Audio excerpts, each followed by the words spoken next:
Carrollton-Farmers branch ISD public hearing for the school first rating for 23-24, which is based on the 22-23 school year data. And before I get too far down the line, I'd like to recognize the Business Services Department and their expertise, which we actually calculated is 355 years of school district experience. So we're in good hands, and which will help us see why Carrollton-Farmers branch did such a great job this year. The state's school financial accountability rating system, known as the school first rating, ensures that the Texas public schools are held accountable for the quality of their financial management practices and that they improve the practices year over year. First was developed by TEA in 1999, and all report information must be in compliance with Texas Administrative Code 19, Section 109.1001Q3. A little bit on to district ratings. There is now 21 indicators for this year with different stratus of ratings from superior to substandard.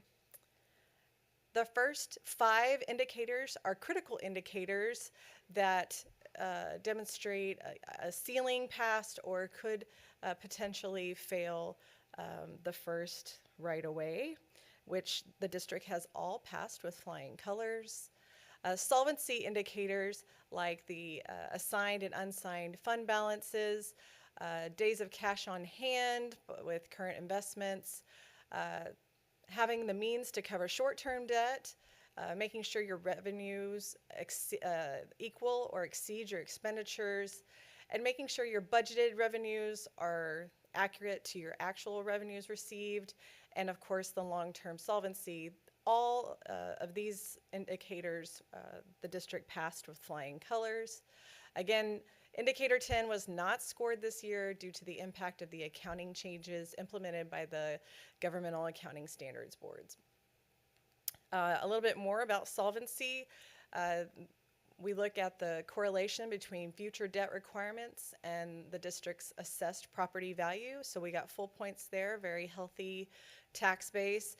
This is a kudo to all the budgeted years before, but most important for the 22-23 year fiscal year. The administrative cost ratio earned full points, which meant we kept our administrative cost in check compared to instructional expenses. We keep a very competitive student to staff ratio based on how our enrollment trends have panned out. And then our school district's ADA, average daily attendance, was in an acceptable range of what we projected for the biennial pupil projection. For 15, it's very difficult to score that year because of the accounting changes. Again, now we move on to competence indicators. This is where we like to brag on the accounting staff and that they have input our annual financial report accurately into PEMS with a total variance of less than 3%. That's a ceiling that they've passed. We are very proud of the fact that we continue to score highly when it comes to our external audit with no material weaknesses and internal controls. Same thing for all of our grants, contracts, and laws, that they're all in compliance. And all the required financial information can be found posted appropriately and on the website.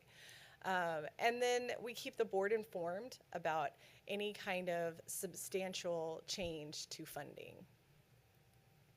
And our last indicator, number 21, we did not have to receive an adjusted repayment schedule for the foundation school program. And that brings us to the point in this presentation where we get to celebrate 100 on this report card and receiving the superior rating. A little bit more about some of the required disclosures from the administrative code. We do, like I mentioned before, have all the required postings, including the superintendent's contract.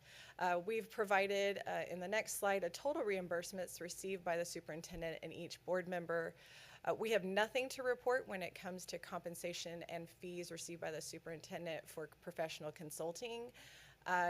No receipt of gifts that had an economic value of $250 or more from any of the Board of Trustees or superintendent.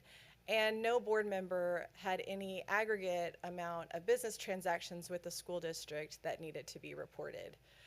Here's a quick report. It's a little difficult to read on the screens here, but it is just my point that I get to applaud the school trustees for their good stewardship and setting this tone for only traveling when absolutely necessary and only to essential training.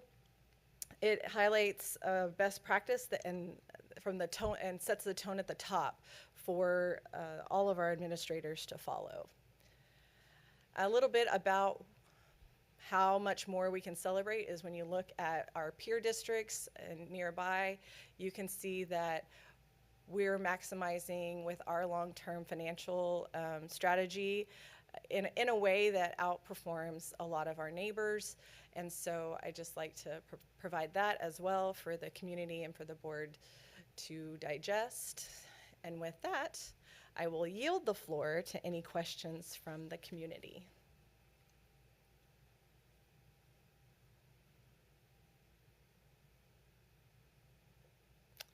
Well, hearing none, I would just like to say thank you for your time. And again, I'm very proud of the Business Services team and look forward to another successful year.